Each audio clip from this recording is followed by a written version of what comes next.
भगवत गीता का ये 8वें अध्याय के 6ठे श्लोक में सामान्य सिद्धांत की व्याख्या की गई है। जो मृत्यु के समय ब्रह्म का चिंतन करने से आध्यात्मिक धाम में प्रवेश करना सुगम बनाता है। मृत्यु के समय अगर ब्रह्म का चिंतन करना, कोई ब्रह्म का चिंतन करता है, ईश्वर का, तो आध्यात्मिक धाम में प्रवेश करना यह आसान बना देता है। यम यम वापि स्मरण भावम त्यज्यन्ते त्यजन्ते कलेवरम तम तमे वेति कौन्तेय सदा तद्भाव भावितः। भगवान श्री कृष्ण कहते हैं, अपने इस शरीर को त्यागते समय मनुष्य जिस भाव का स्मरण करता है वह अगले जन्म में उस भाव को निश्चित रूप से प्राप्त होता है।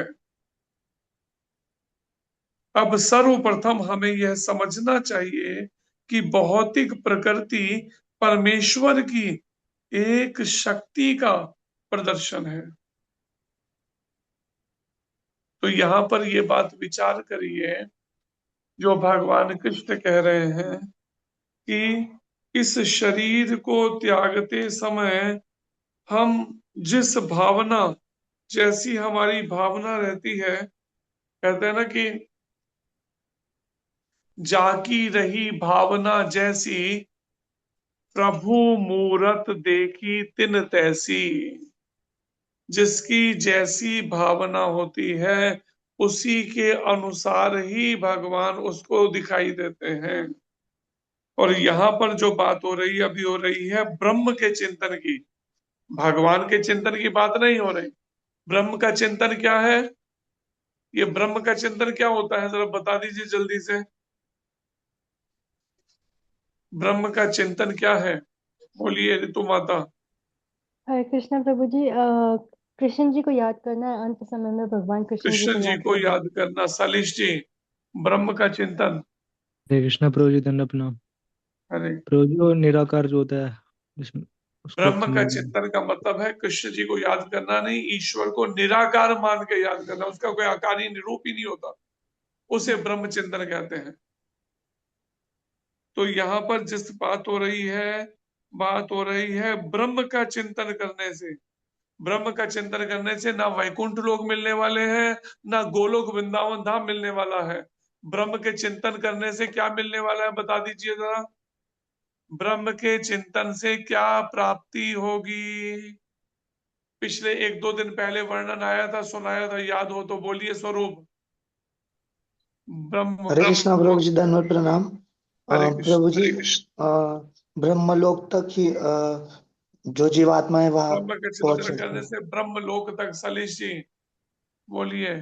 प्रभु जी वो भगवान की ब्रह्म ज्योति में हम फिर घूमेंगे भगवान तो की कैसे? ब्रह्म ज्योति में ही वो घूमता रहेगा। ब्रह्म ज्योति में ही केवल घूमेगा वो, उसको भगवान का धाम नहीं मिलने वाला। जैसे धूल के कण, सुबह सूर्य की रोशनी की किरणों को ध्यान से देखिए तो कई बार आपको कई सारे डस्ट पार्टिकल, धूल के कण उसमें घूमते हुए दिखाई देंगे। ठीक ऐसे ही वो आत्मा भी उसी प्रकाश में भटकती रहेगी। भगवान जब चाहेंगे, भगवान के कभी मैं उन्हें अवसर देता हूं किसी ब्राह्मण या वैष्णव परिवार में जन्म लेकर भक्ति करने का, साकार रूप की भगवान श्री कृष्ण की भक्ति करने का। ये निराकार का जब उनके दिमाग से वो उतरता है, भूत नशा उतरता है जब निराकार का, तो यहाँ पर वर्णन है अगले जन्म में जिस शरीर त्यागते समय जिस भाव का स्मरण करता है वह अगले जन्म में उसी भाव को निश्चित रूप से प्राप्त होता है। इस जन्म में अगर लहा किसी भाव से स्मरण किसका करता रहा, केवल धन का, सोने का, गोल्ड का या पैसे का करता रहा, अगले जन्म में उसी भाव को प्राप्त हुआ। क्या हुआ? सांप की जोनी में कुंडली मारकर बैठ गया अफसर उस धन के ऊपर। ना वो सांप जो है ना उस सोने को जूस कर सकता है, ना खा सकता है, ना कुछ, लेकिन उसको छोड़ता नहीं, कुंडली मार के उसी में बैठा रहता है। क्यों? पिछले जन्म में खूब पैसे के पीछे रहा ना, पागल बना रहा धन के ऊपर। ठीक ऐसे ही कोई अगर कोई पुरुष स्त्री का चिंतन करता है और आखिरी समय स्त्री के ही चिंतन में शरीर छोड़ता है, अगले जन्म में उसी भावना के अनुसार स्त्री के शरीर को प्राप्त करता है। और जो स्त्री पुरुष का चिंतन करती रहती है, आखिरी समय पुरुष का ही चिंतन रहता है, अगले जन्म में पुरुष का शरीर मिलता है। और जो कुत्ते घर पर पालते हैं वो कुत्तों का ही चिंतन करते रहते हैं, आखिरी समय कुत्ते का ही चिंतन रह जाता है, अगले जन्म में कुत्ते की जोनी में चला जाता है। जैसी भावना, यही बात यह समझने वाली भगवान कहते हैं यम यम वापि स्वर्ण भावम, जैसे जैसे समझ त्यजनते त्यजनन्ते कलेवरम, अपने कलेवर को, शरीर को आखिरी समय जब त्यागता है, उस समय जहां चिंतन लगा समझो वो शरीर मिलेगा। और जो घर में परिवार में बड़े आसक्त हैं तो क्या होगा? उसी घर में, नए वाले घर में जन्म मिलेगा दोबारा से। पुराना घर छूट गया, अब नए घर में जन्म मिलेगा, क्योंकि नए घर का चिंतन शुरू हो गया। या जहां का भी चिंतन शुरू हुआ वहां पे फिर जन्म लेना पड़ेगा। और अब सर्वप्रथम हमें यह समझना चाहिए कि भौतिक प्रकृति, ये भौतिक प्रकृति, ये भौतिक जगत, ये महामाया परमेश्वर की एक शक्ति, केवल एक, असंख्य शक्तियों में केवल एक शक्ति है ये भौतिक प्रकृति। विष्णु पुराण में भी वर्णन है, भगवान की समग्र शक्तियों का वर्णन, विष्णु शक्ति ही परा प्रोक्ता क्षेत्रज्ञाख्या तथा परा अविद्या कर्म संज्ञान्या तृतीया शक्तिरिष्यते। अर्थात परमेश्वर की शक्तियां विविध तथा असंख्य हैं, विविध हैं, बहुत तरह की, और असंख्य, गिनती ही नहीं कर सकते, अनगिनत शक्ति हैं। बताइए, उनमें से एक ही शक्ति है जिसे घुमा के रखा है सबको, भौतिक प्रकृति ने। सोचो, महामाया ने। तो असंख्य शक्तियों, बाकियों का क्या होगा? जरा विचार करो, बाकी शक्तियां कैसी कैसी होंगी? ये एक शक्ति है। विविध तथा असंख्य है परमेश्वर की शक्तियां, और वे हमारी बुद्धि से परे हैं। अपने को बड़ा इंटेलिजेंट समझते हैं ना, हमारी बुद्धि से परे है ये शक्तियां, अनुमान भी नहीं लगा सकते कैसी कैसी शक्तिशाली है। लेकिन बड़े बड़े विद्वान मुनियों या मुक्त आत्माओं ने इन शक्तियों का अध्ययन करके इन्हें 3 भागों में बांटा है। और वो 3 भाग क्या है? जो मुनि है और मुक्त आत्माएं हैं, उन्होंने 3 भागों में बांटा भगवान की शक्तियों को। सारी शक्तियां विष्णु शक्ति हैं, अर्थात वे भगवान विष्णु की विभिन्न शक्तियां हैं। पहली शक्ति है परा या आध्यात्मिक शक्ति। परा या आध्यात्मिक शक्ति में बहुत सारी आती हैं। भू है, श्वी है, संवित है, ये 3 तो उसमें आती हैं, 3 हिस्सों में बांटी गई, कैटेगरीज में। ऐसे ही ये है परा या आध्यात्मिक शक्तियां, सारी उसमें एक ही उसमें रख दी गई, आध्यात्मिक शक्तियों में। दूसरी है जीव, जो है तो पराशक्ति, जीव भी पराशक्ति है, जैसा कि पहले कहा जा चुका है। और अन्य शक्तियां या भौतिक शक्तियां तामसी हैं, भौतिक शक्तियों को तामसी गिना गया है। मृत्यु के समय हम या तो इस संसार की अपरा शक्ति में रहते हैं, अपरा मतलब भौतिक शक्ति जो भगवान की है, या फिर आध्यात्मिक जगत की शक्ति में चले जाते हैं। 2 ही है, या तो परा या अपरा, भौतिक या आध्यात्मिक, दोनों में से किसी एक में दो चले जाते हैं। कैसे जाते हैं? जिस भावना में हम रहते हैं। और ये भाव तक कैसे पहुंचेंगे? जो पहले बताया था, आदो श्रद्धा, श्रद्धा होगी तो फिर उसके बाद में अगले स्टेप चलेंगे, नहीं तो फिर संसारिक यही भौतिक भावना से भावित रहेंगे, इस महामाया की, इस मोह, आसक्ति, अज्ञान, ईर्ष्या, द्वेष, छल, कपट, काम वासना, क्रोध, इन्हीं सब भावनाओं से भावित रहेंगे, और अगला जन्म वैसा ही कोई मिल जाएगा। 84 लाख योनियों में उसी भावना के अनुसार योनि मिल जाएगी। जैसे बताया ना, किसी को बहुत अधिक सोने की बड़ी पक्की वो पड़ी हुई है, बस सो जाओ, जब मौका लगे खराटे मारने शुरू, सो जाओ उसी समय। परिणाम अगला जन्म मिलेगा किसका? Polar bear.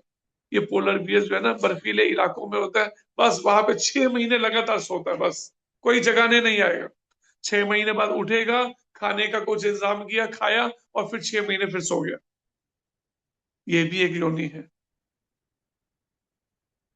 एक दिल्ली के अंदर बता रहे थे, वो स्कूटर चला रहे थे, मेरे को बताया, वो स्कूटर चलाते जाते नींद आ गई, और स्कूटर जाके जब आगे टकराया रेड लाइट पे सामने खड़ी गाड़ी के साथ, वो एकदम होश आया, सर टकराया, तब होश आया, झपकी और नींद लग गई थी।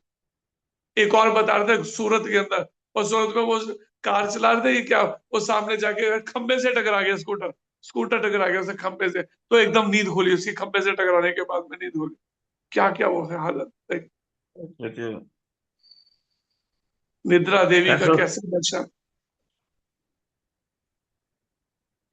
तो विचार कीजिए इस बात से कि मनुष्य जीवन ना खाने के लिए मिला है, ना सोने के लिए मिला है। मनुष्य जीवन तो केवल कृष्ण प्रेम, भगवान कृष्ण से प्रेम करने के लिए मिला है, और उनके गोलोक धाम में उनकी निकुंज लीला में वापस लौटने के लिए मिला है, उनके पास में सेवा में, नित्य उनकी सेवा में। और यहाँ पर आगे वर्णन है, सारी शक्तियां जो यहाँ पर वर्णन है, अन्य शक्तियां तो भौतिक शक्तियां तामसी हैं।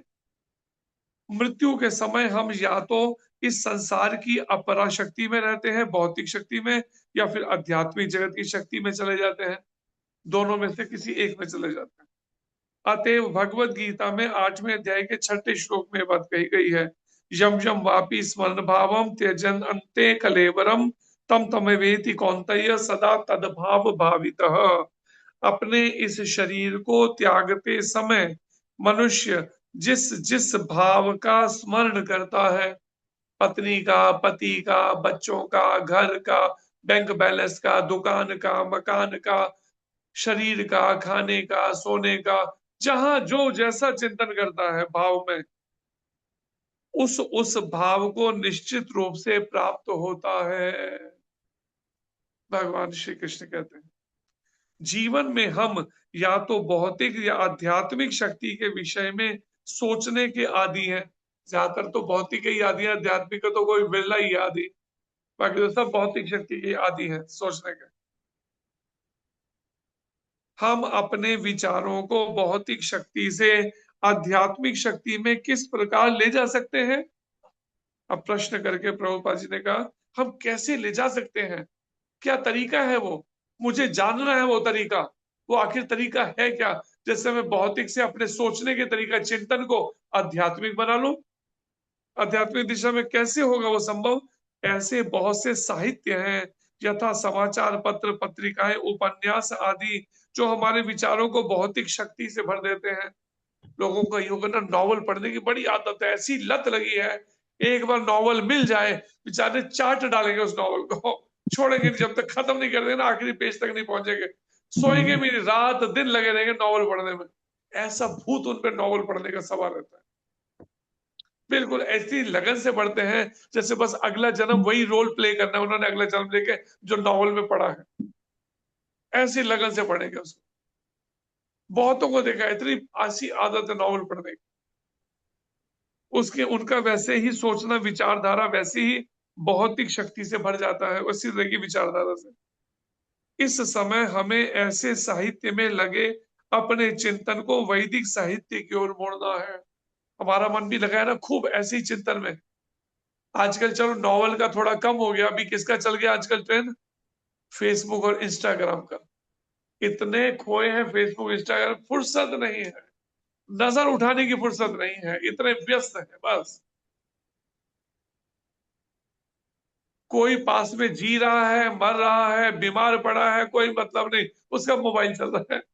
हमें हमें किसी ने एक वीडियो भेज दिया, उस वीडियो में इसी तरह की रिकॉर्डिंग है, इस तरह की, वो पता नहीं अभी सामने होगा कि नहीं, उसमें वीडियो में यही बात को की है।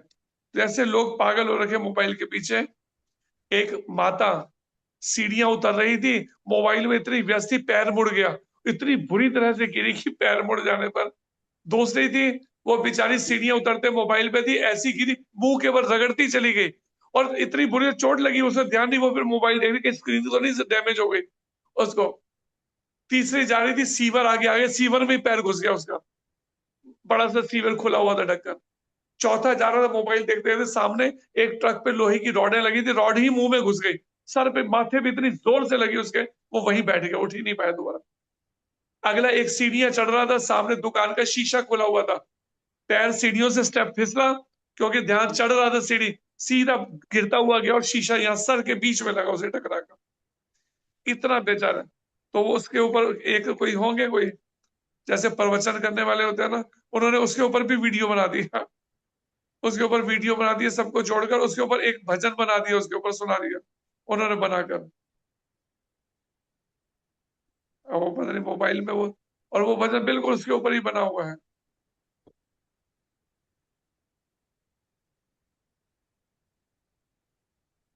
हमने कहा मिल जाए तो आपको भी सुना दें बोला भजन। भजन क्या है, मतलब उससे गाना ही बना दिया उन्होंने। हाँ जी प्रभु जी, वो मोबाइल पर आरती है शायद, कुछ ऐसे। हाँ, मोबाइल की कुछ आरती करके बना दिया, हाँ जी जय जय प्रभु जी, हाँ। मोबाइल महाराज करके कुछ हाँ ऐसा, जी, हाँ जी, हाँ जी। उसे पूरा वो बना दिया उसके ऊपर, और दिखाए देखो कैसे पागल हो रखे हैं मोबाइल के पीछे। तो जो यहाँ पर भी वर्णन है, इसी तरह का ही चिंतन जो, इसलिए समय रहते हमें समझना चाहिए, कल को हम भी किस समय में, कल को एक बार ये मनुष्य जीवन का अवसर खो दिया तो परिणाम में कोई पता नहीं क्या उसके बाद गति होने वाली है। इसलिए समय रहते समझना चाहिए इस बात को। आगे यहाँ पर वर्णन है, प्रभुपाद जी कहते हैं, अतएव महर्षियों ने अनेक वैदिक ग्रंथ लिखे हैं महर्षियों ने, और उन वैदिक ग्रंथ लिखे हैं जैसा पुराण, जैसे पुराण लिखे हैं। ये देखिए, ये है, सुनिए किस तरह का बनाया है। मोबाइल महाराज की जय, जय जय मोबाइल महाराज। इसमें दिखाया भी है वो कैसे कैसे करना है।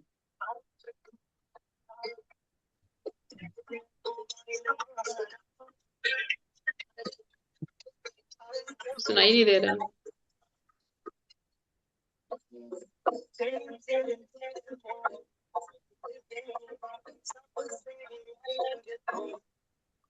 कि इस तरह का पागलपन बिल्कुल सवार हो रखा है आज, बाकी होश ही नहीं, किसी खोए है बिल्कुल हर समय।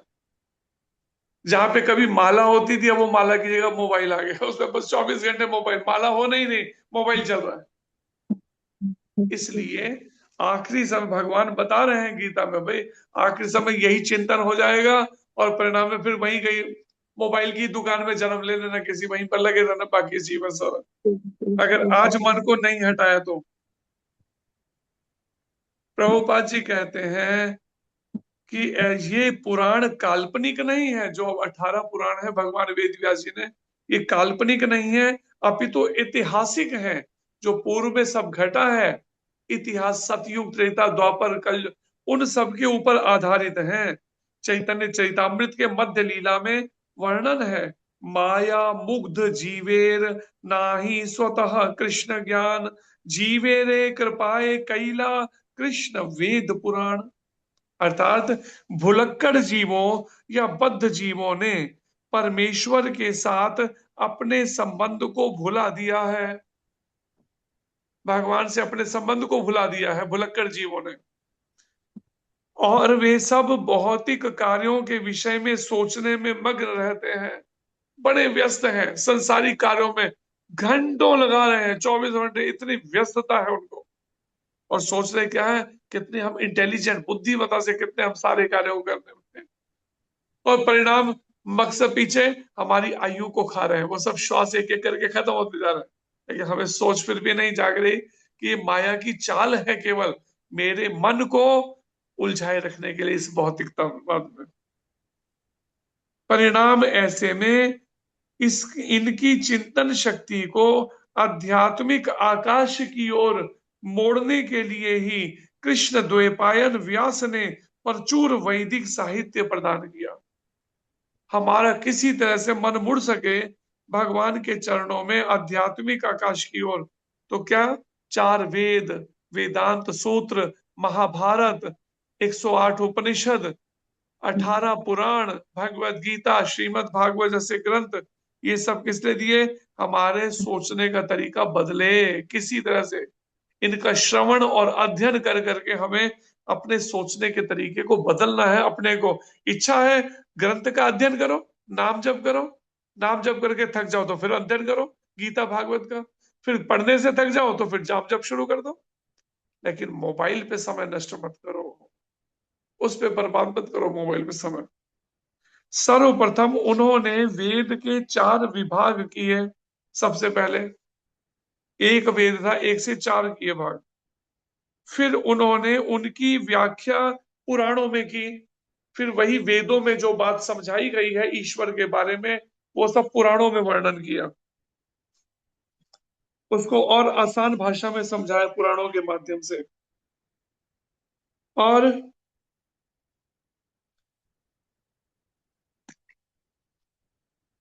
पुराणों में की, और अल्पज्ञों के लिए, जिनकी बुद्धि बहुत थोड़ी है, अल्पज्ञों के लिए उन्होंने महाभारत की रचना की। महाभारत की रचना उनके लिए की गई जो अल्पज्ञ हैं, जो वैदिक ज्ञान को बहुत डीपली स्टडी करके ये नहीं समझ पाते, उनके लिए महाभारत करा। महाभारत में ही भगवत गीता दी हुई है, महाभारत का ही एक अंश है।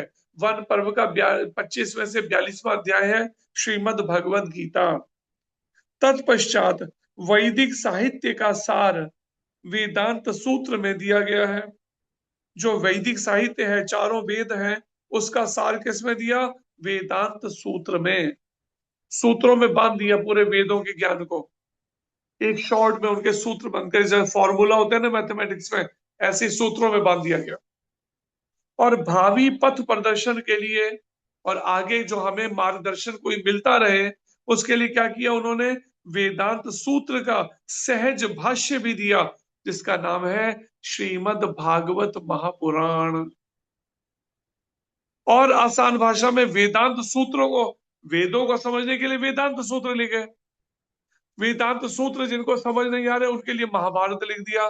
लेकिन वेदांत सूत्र को और सरलता समझाने के लिए, सरल भाषा में भगवान के ईश्वर के बारे में, तो श्रीमद् भागवत लिखा गया।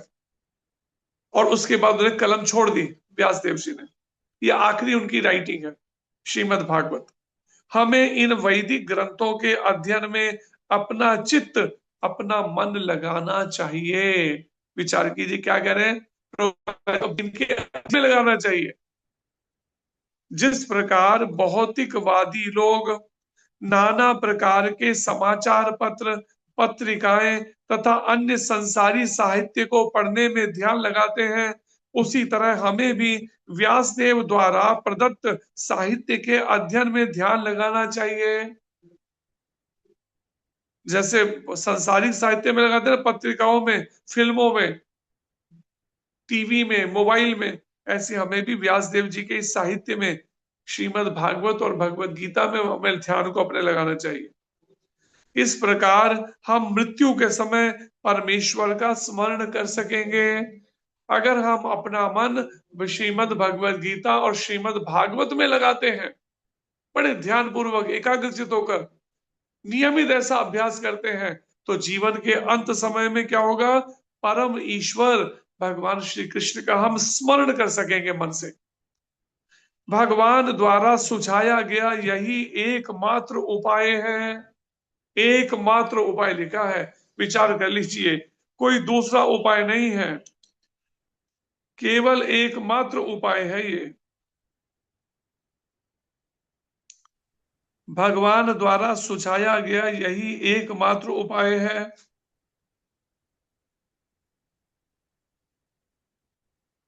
हमें भी व्यासदेव द्वारा प्रदत्त साहित्य के अध्ययन में ध्यान लगाना चाहिए और वे इसके फल का विश्वास दिलाते हैं, इसमें कोई संदेह नहीं है।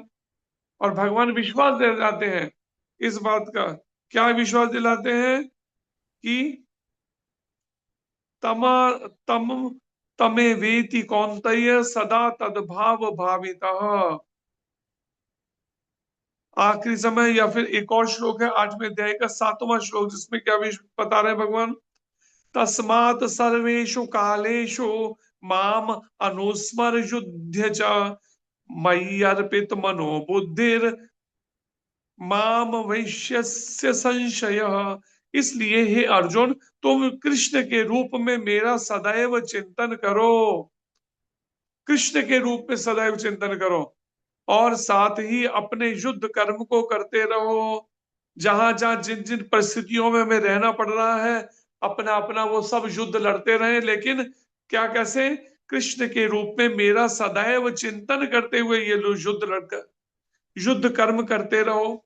अपने कर्मों को मुझे अर्पित करके, कर्मों को क्या है, भगवान को कृष्ण भावना भावित कर्म करके, तथा अपने मन तथा बुद्धि को मुझ पर स्थिर करके, अपने मन तथा बुद्धि को मुझ पर स्थिर करके, बुद्धि भगवत गीता की बताई गई शिक्षाओं के आधार पर कृष्ण भावना से भावित हो, और मन भी कृष्ण भगवान में ही स्थिर हो, तो क्या होगा, तुम मुझे निश्चित रूप से प्राप्त करोगे। भगवत गीता 8वां अध्याय 7वां श्लोक, निश्चित रूप से प्राप्त करोगे, कंफर्म। वे अर्जुन से उनके उसके कर्म अथवा वृत्ति को त्याग कर केवल अपना स्मरण करने के लिए नहीं कहते। भगवान कृष्ण ये नहीं कह रहे कि जो भी तू करे छोड़ दे सब, और छोड़कर क्या कर, केवल मेरा ही स्मरण कर, ऐसा नहीं कह रहे। मेरा सदैव चिंतन करते हुए अपने युद्ध कर्म को करते रहो।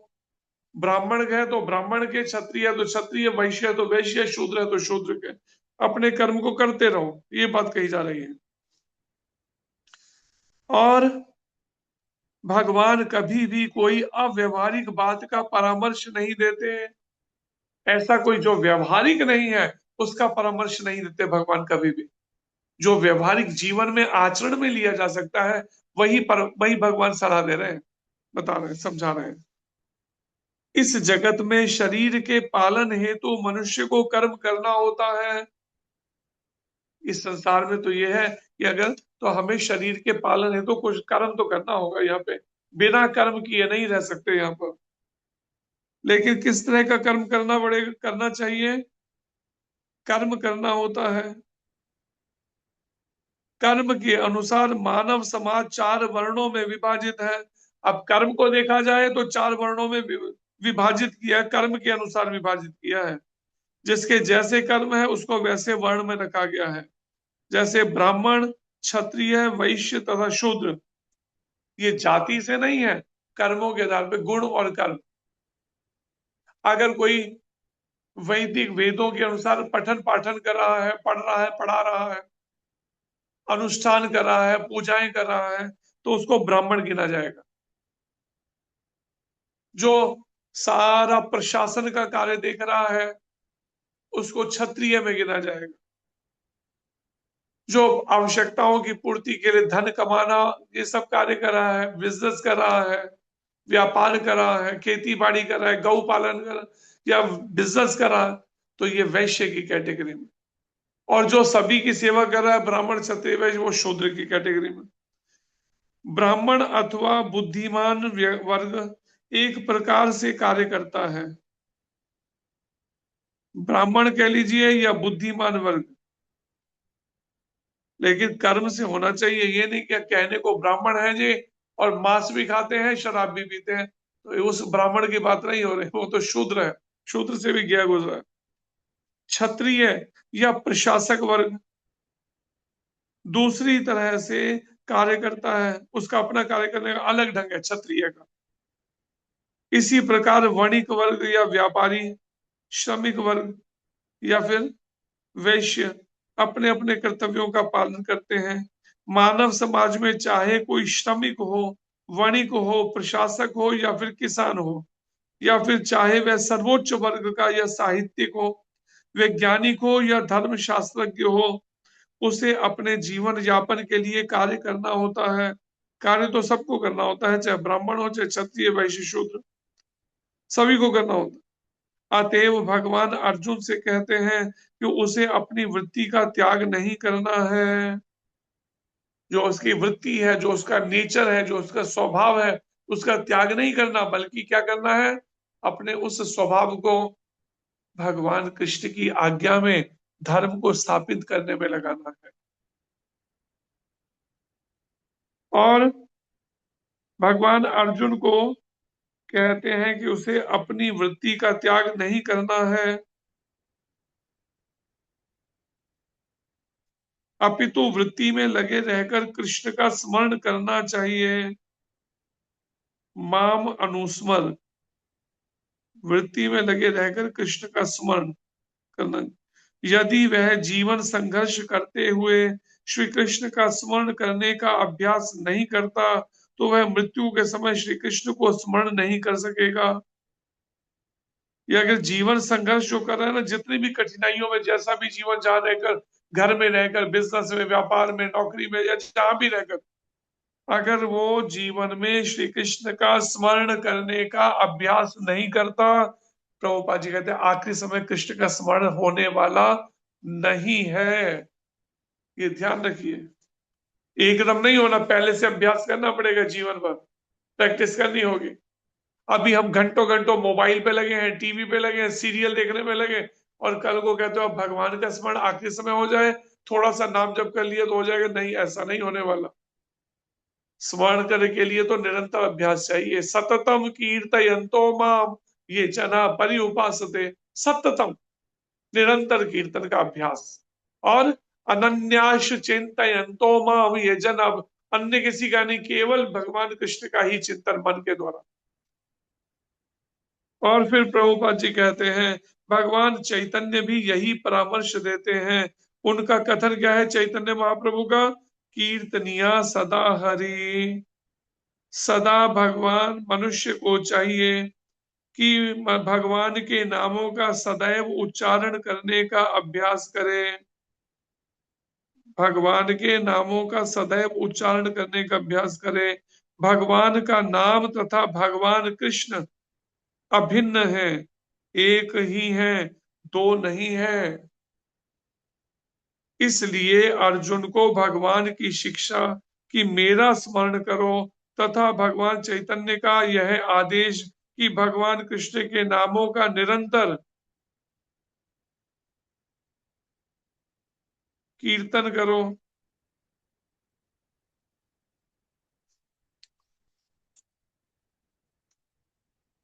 एक ही है, दोनों में कोई अंतर नहीं है। मेरा स्मरण करो या कीर्तन करो, एक ही बात है, इनमें कोई अंतर नहीं है, क्योंकि कृष्ण तथा कृष्ण के नाम में कोई अंतर नहीं है। इसको बार बार याद कर लो, दिमाग में बैठा लो।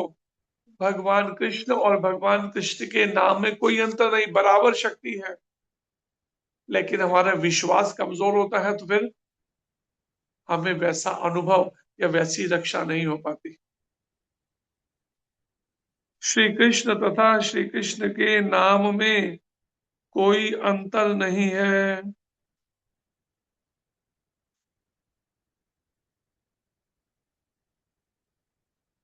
चरम दशा में नाम तथा नामी में कोई अंतर नहीं होता।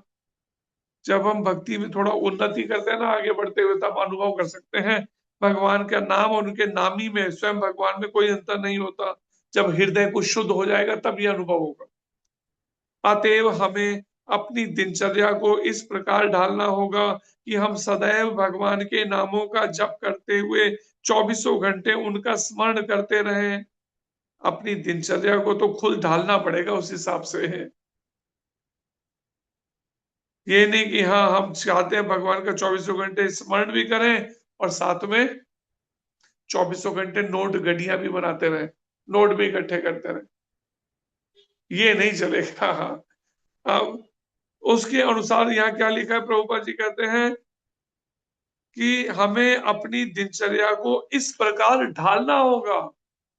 मैं आज ही बता रहा था, एक किसी माता जी को आई हुई थी यहाँ पर मंदिर में, मैं बता रहा था वो माता जी जो है पीएचडी किए हुए है, जो आई हुई थी, तो विदेशों में जाती रहती है। मैं उसे कह रहा था कि गोवर्धन में एक माता रहती है, उसका पति बेंगलोर में जॉब करता है, तो वो गोवर्धन में अपने 2 बच्चों के साथ रह रही है। हमें किसी ने बताया, वो अपना सुबह बच्चों को स्कूल छोड़ाती है, फिर दोपहर को ले आती है स्कूल से, लेकिन खुद कपड़े भी धोती है तो उसमें सर्फ नहीं लगाती साबुन, क्योंकि मैं धाम में रह रही हूँ इसलिए सर्फ पर योग नहीं करूंगी, साबुन नहीं लगाऊंगी कपड़ों में, खाली ऐसे पानी से निकाल के ही पहनती है। ऐसे भी लोग हैं, बिल्कुल सिंपल लिविंग, भूमि शहर बिल्कुल वैसा रहना। वहां पे घर ले रखा गोवर्धन में। तो वो हमें किसी ने बताया तो मैं उसको बता रहा था। मैंने कहा अपने पति को समझा, उसका पति सुप्रीम कोर्ट में जज है, एडवोकेट है, सुप्रीम कोर्ट आए हुए थे दोनों, एक सुप्रीम कोर्ट में एडवोकेट, दूसरी पीएचडी किए हुए। मैंने कहा इसके पीछे पड़ी रही, इसको वृंदावन लेके छोड़, इसको छुड़वा के, इसका ना ये जॉब जो सुप्रीम कोर्ट के चक्कर में पड़ा हुआ झूठ सच बोलने के, हाँ दो इसको, छोड़ मत इसको। मैंने बोला उसको, मैंने कहा नहीं तो यहाँ कमरे में रस्सियों से बांध के ना कमरे बंद कर लेता हूँ तेरे पति को, यहीं पर ही भाग के दिखाए, फिर सुप्रीम कोर्ट में दिल्ली के, देखता हूँ कैसे भागता है यहाँ से निकल कर। तो कहती बिल्कुल मैं करूंगी, आप वो करो मेरे को, हमें कि हम वृंदावन में जाके रहें छोड़ के। मैं कहती मैं तो कहती हूँ, लेकिन ये मान नहीं रहे अभी इस बात को। एग्री कहते एक फलाना वाला घर भेज देंगे, उस पैसे को बैंक में रख अपना वहां रहेंगे, सिंपल बिल्कुल सादगीपूर्ण जीवन से वृंदावन।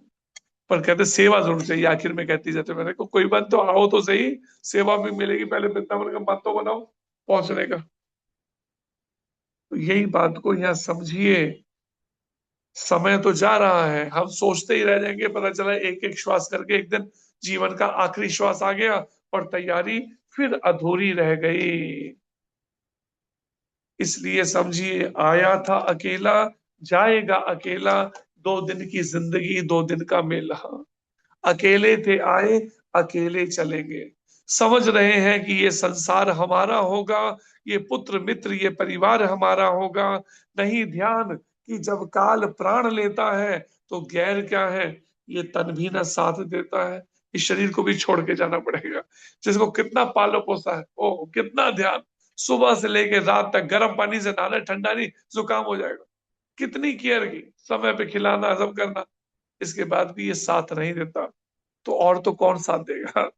जिसका इतना चिंतन किया, इतना सब किया, वो भी साथ, और बेचारा वो भी साथ नहीं दे रहा जिसका इतना चिंतन किया, वो मोबाइल, वो भी बेचारा साथ छोड़ देगा। पर जिस मोबाइल को घंटों लगे रहते हैं, वो एक माता कहती ना, मैं फोन करके कहती है मैंने मन बनाया मैं अब 10 मिनट से ज्यादा बिल्कुल मोबाइल नहीं देखूंगी, फेसबुक नहीं देखूंगी 10 मिनट से ज्यादा, और फिर जब फेसबुक देख के हटती हूँ पता चला 2 घंटे बीत गए।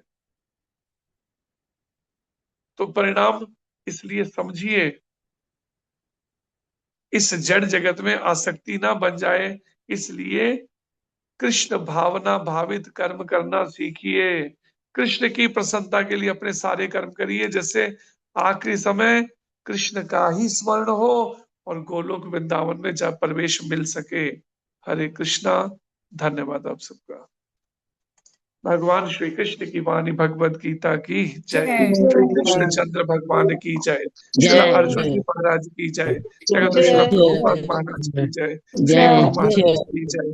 अनंत कोटि वैष्णव वृंद की जय। पितामह गौर प्रेमानंदे। हरि हरि बोल।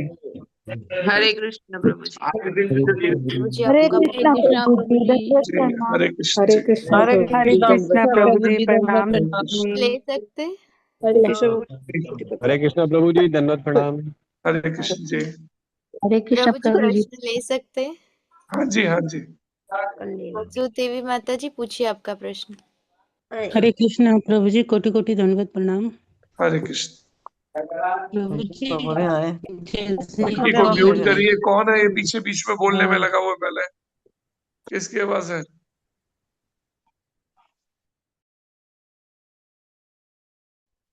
जी प्रभु जी, जैसे कि अशुद्धि की अवस्था होती है प्रभु जी, तो हम भगवान को तो भोग लगा नहीं सकते अपने घर के मंदिर में, लेकिन किचन के अंदर जगन्नाथ जी की एक फोटो रखी हुई है, तो वहां हम अगर भोग लगाएं तो प्रभु जी बिना गुरु परंपरा के लगा सकते हैं?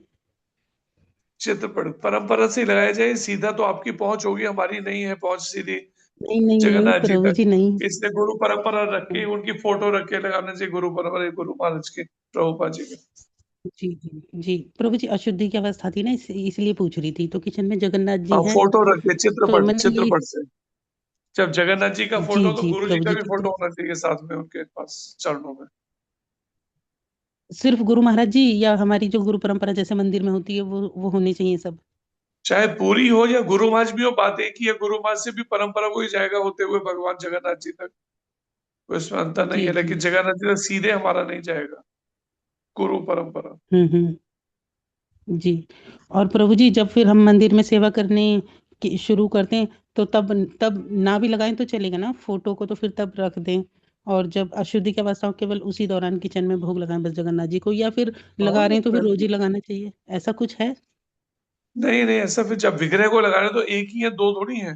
दो तो मेरे मन को जी लगता है, मन अभी शुद्ध नहीं है ना, इसलिए लगता है।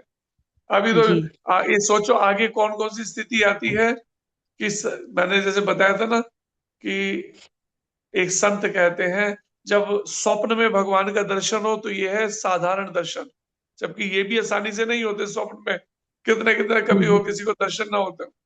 फिर उसके बाद में मंदिर में जाएं तो भगवान के अर्चा विग्रहों में भगवान का दर्शन हो तो ये है मध्यम दर्शन।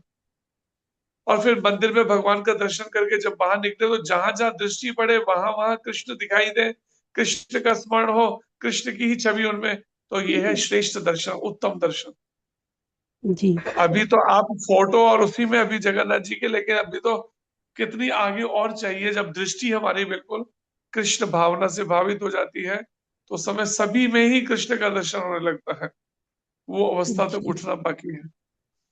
जी प्रभु जी, आप जैसे संत जो हैं हमें शिक्षा देने प्रभु जी, अगर हमारे प्रयास अच्छे होंगे तो वो अवस्था भी जल्दी आ जाएगी प्रभु जी। और प्रभु जी ये गुरु कृपा से ये एक थोड़ा मन में संशय ये और रह गया था, जैसे अभी मैं जगन्नाथ जी को मंदिर में भोग लगा रही, तो ये मैं मानूं ना कि मैं जो हमारे विग्रह हैं गौरनिताई और राधा कृष्ण, वो सब भूखे नहीं रहेंगे, उनको सबको भोग लगेगा, क्योंकि एक ही है ना, अभी आपने कहा तो सब एक ही तो है। जी एक ही है, लेकिन विग्रह सेवा जैसे किसी और को अगर कहा जाए तो वो भी कर सकता है, अगर कहीं पर ऐसा कोई परिवार हो या ऐसा कुछ तालमेल बने, या वो आके कर जाए या आप उनको वो विग्रह 3 दिन के 4 दिन के लिए उनके पास अगर दे सके तो वो भी तरीका कर सकते हैं।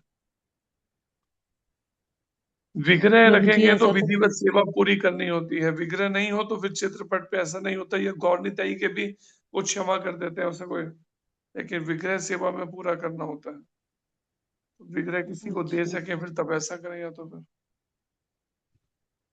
जी कोई ठीक है प्रभु परिवार जी। हो, कोई ऐसा संबंध हो जो उस समय सेवा कर सके, विग्रह ले जाए अपने पास रख ले या यहाँ पे आके कर दें, जैसा उचित उनको रहे। प्रभु जी ऐसे तो खैर नहीं है, तो मंदिर हो कोई पास में वो रख सके अगर।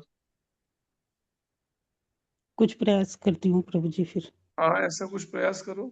उस जी विग्रह सेवा में फिर पूरा इन चीजों के नियम पालन होते हैं ना, उसमें 5वें दिन ही शुद्धि मानी जाती है विग्रह सेवा के लिए।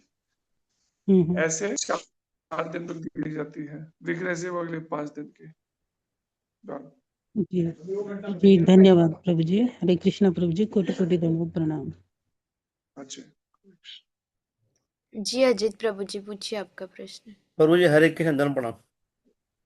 हरे कृष्ण। प्रभु जी लास्ट क्लास में ये जो भूमिका में भागवत गीता 8.5 पढ़े थे हम लोग, अंत काले चा माँ वेवम, उसमें प्रभु जी जो अनुवाद था कि अंत काल में जो मेरा स्मरण करते हुए शरीर त्याग करता है वह तुरंत मेरे स्वभाव को प्राप्त करता है। तो यहाँ पे स्वभाव से हम क्या समझे प्रभु जी, किस स्वभाव के बारे में बात कर रहे हैं ये? कृष्ण भावना भावित कर्म, जी ठीक है। और दूसरा यहाँ पे लिखा भागवत है, भावना से भावित। जी, और दूसरी लाइन में लिखी है मनुष्य को चाहिए कि वह कृष्ण के स्वरूप को स्मरण करे। तो यहाँ पे कृष्ण का कौन सा स्वरूप का दर्शन करना चाहिए प्रभु जी, चिंतन करना चाहिए? कृष्ण का एक ही स्वरूप है और वो है द्विभुज श्याम सुंदर रूप, पीताम्बर धारण किए, वेणु बांसुरी लिए, एक ही रूप है श्याम सुंदर रूप, क्या दो श्याम रूप सुंदर नहीं है जी? कृष्ण। जी प्रभु जी ठीक है। मुझे इसमें एक और जो आपने लास्ट क्लास में दिया था ना कि श्लोका 2.6 टू 2.63, 330, 10-10, 14 से 8, 12, 18, 55, 18, 66, इसको इससे पढ़ने से हमें क्या वो समझ में आएगी, काम क्रोध ऐश क्या है, ज्ञान इंद्रिय क्या है, इसके बारे में बताया गया है इस सारे श्लोकों में। 13वें अध्याय के 5 श्लोकों में बताई गई ये बातें, जी 8, 9, 10, 11, 12, 13वां अध्याय। जी तो बाकी से हम क्या समझ सकते हैं? 62, 63, 30, 10, 10 से बाकी से समझ सकते हैं दूसरे अध्याय के 62वें श्लोक से, इंद्रियों को अनावश्यक भोगों की तरफ ना जा रोक कर हटाकर, उधर से जी अनावश्यक भोगों से हटाकर भगवान की तरफ लगाने का अभ्यास जो है, कहाँ कमी रह रही है जिस कारण से हम हृदय में बैठे परमात्मा को नहीं देख पा रहे, वो कमी है दूसरे अध्याय के 62वें श्लोक से। जी और उसके कारण से जो आगे गलती होकर मन में बहुत सारी भौतिक सांसारिक इच्छाएं, इस संसार में मोह में देहात बुद्धि में फंसे रहने की जो आसक्ति काम वासना है, उसके बारे में तीसरे अध्याय के 37वें श्लोक में है। फिर भगवान से प्रेम करेंगे, प्रेम पूर्वक तो ही भगवान में लौट सकते हैं, लेकिन वो प्रेम कैसे किया जाए 10वें अध्याय के 10वें श्लोक में वर्णन है। फिर वो 20 क्वालिटीज, 20 गुण जो किसी व्यक्ति में आ जाए तो उसको भगवत प्राप्ति हो सकती है, वो है 13वें अध्याय के 8, 9, 10, 11, 12।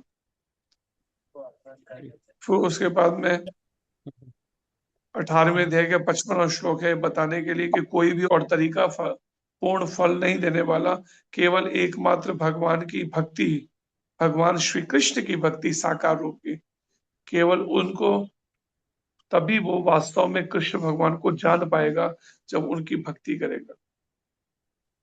केवल भक्त, और कोई नहीं, जी ना प्रभु जी। ज्ञानी ना योगी मेरे को जान सकता है, केवल भक्त पूर्ण रूप से जान सकता है मेरे को।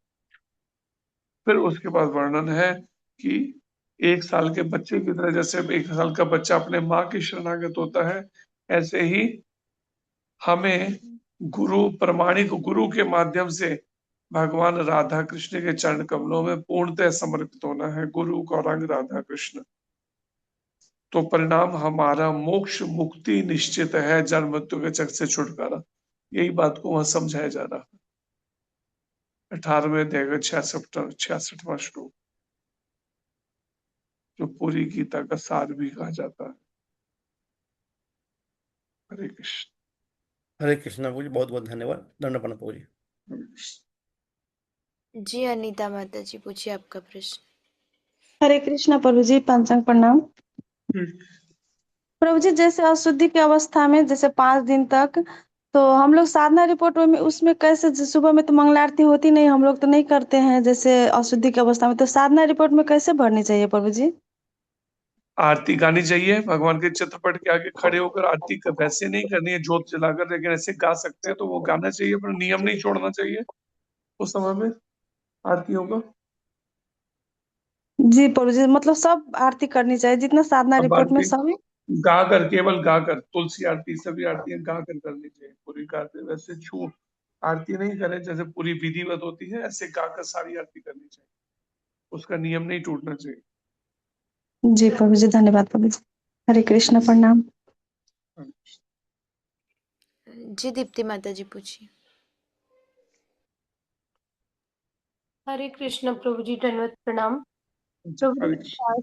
आज ही या फिर कल थोड़ा कॉल कर सकती हूँ आपको, जब टाइम हो आपके पास? जी ठीक। कब करना है प्रभु जी? सुबह कर सकते हैं 10 से 2 बजे के बीच में, या फिर शाम को क्लास के बाद के 4 से लेके 6 बजे के बीच ठीक है प्रभु जी। हरे कृष्ण, प्रणाम में। प्रभु। हरे कृष्ण। हरे कृष्ण। जी मुक्तियार प्रभु जी पूछिए आपका प्रश्न।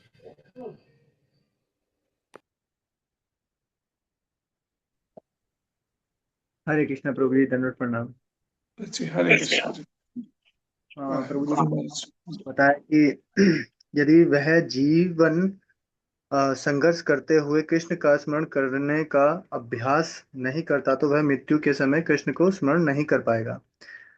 तो प्रभु जी, अब ये मैं पढ़ने के बाद में मेरे दिमाग में क्लिक करा कि जैसे अजामिल की कथा में बताया था कि एक ब्राह्मण थे वो, और वैश्य के संपर्क में आके वो अपनी जो है अवस्था भूल चुके थे, और कई साल तक उन्होंने मतलब कि ऐसे ही जीवन निकाला। तो प्रभु जी, लास्ट में जो उन्होंने बताया कि एक छोटा बेटा जो उनका था, उनका बार बार नाम लेके वो धीरे धीरे शुद्ध होने लगे। तो प्रभु जी, मेरा प्रश्न ये है कि इसमें क्या वो मतलब धीरे धीरे शुद्ध होने के बाद में बैकुंठ मतलब कि भगवान के धाम गए, या उनको कोई और लोक मिला? क्योंकि उन्होंने कई सारी ऐसी गलतियां करी थी बीच में जो वो अपने मार्गदर्शन से भटक गए थे। प्रभु जी, एक बार इसके बारे में थोड़ा सा बता दीजिए। 12 साल तक हरिद्वार में रह के अपने उन सब कर्मों का प्रायश्चित किया भजन करके, फिर उसके बाद में प्राप्ति हुई थी। 12 साल हरिद्वार में रहे थे, उसके बाद प्रायश्चित किया था भजन करके। तो प्रभु जी इसमें ये होता है कि वो भगवत धाम जाते हैं या उनको कोई और लोग भी मतलब भगवान वो एक अगला मौका देते हैं? जब प्रायश्चित कर लेंगे तो उसके बाद में फिर अवसर मिलेगा किसी लोक के अंदर, वहां पर उन्हें फिर दोबारा से भक्ति करने के अवसर दिए जाएंगे, उनको सेवा के अवसर की। फिर देखा जाएगा कि योग्यता है, आई है पूर्णतः योग्यता, उसमें परफेक्ट बनना पड़ेगा, पक्व परिपक्व होना पड़ेगा। जैसे शुरू में किसी को मसाला डोसा बनाने को लगा दो तो बनेगा ही नहीं उससे, ऐसे उल्टा।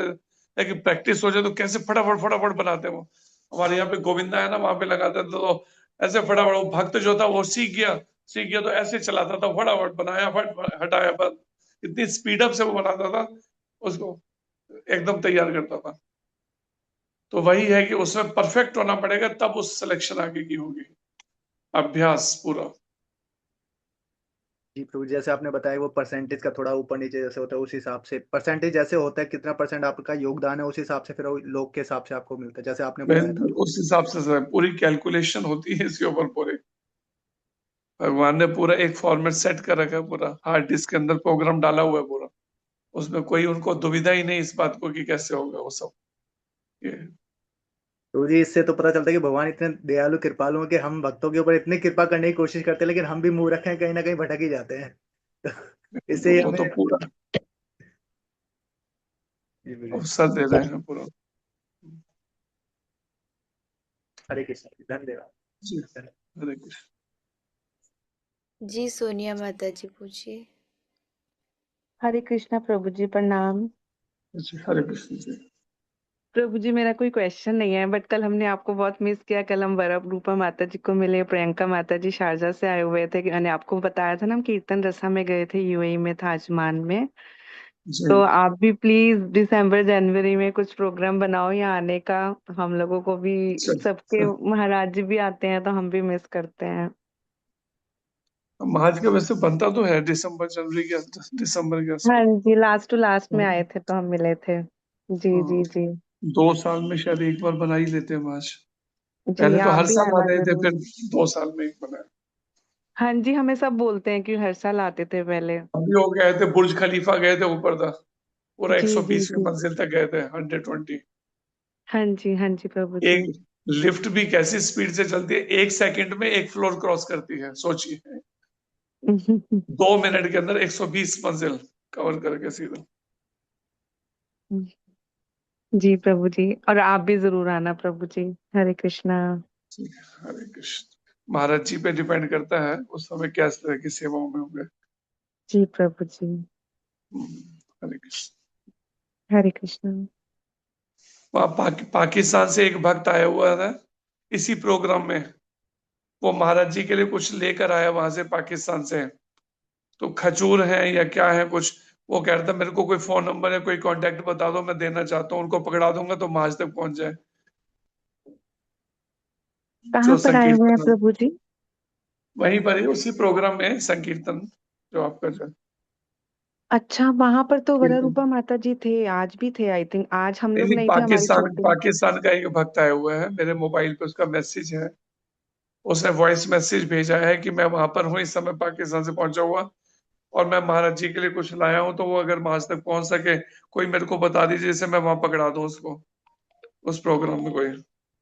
आई थिंक प्रभु जी वरा रूपा माता जी वहीं थे तीनों दिन, हम आज नहीं थे तो उनको। अच्छा, बट अगर आपको पता होता तो। अभी और कितना मुझे हो भी गया खत्म या अभी रह गया एक आध दिन और? नहीं, आज लास्ट डे है, लेकिन अभी भी वो वहीं होंगी, 9 बजे तक रहेगा। अभी 7:40 हुआ है। हाँ, तो उसका अगर आप, मैसेज देखना पड़ेगा हाँ, मेरे को उसका।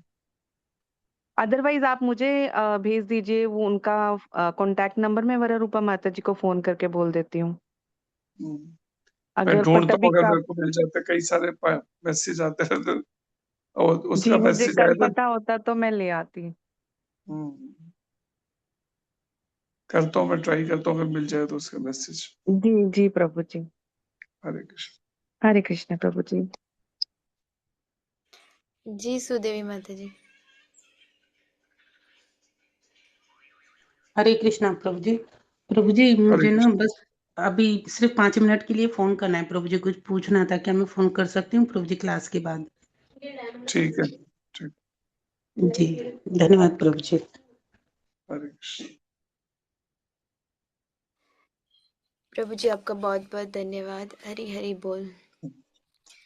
किसी और भक्त का कोई क्वेश्चन नहीं है तो प्रभु जी आपकी आज्ञा हो तो क्लास एंड करें। जी, हरे कृष्ण। वांछा कल्पतरुभ्यश्च कृपा सिन्धुभ्यः च पतितानां पावनेभ्यो वैष्णवेभ्यो नमो। श्री गुरु महाराज की जय। जगत गुरु श्रील प्रभुपाद की जय अनंत कोटि वैष्णव वृंद की जय। जय इस ग्रेट संजय व्यास प्रभु जी की जय। जय हरे कृष्णा दंडवत प्रणाम। हरे हरे कृष्ण। कृष्णा प्रभु जी प्रणाम। हरे कृष्णा। हरे कृष्णा प्रभु जी, कोटि कोटि दंडवत प्रणाम। हरे कृष्ण। हरे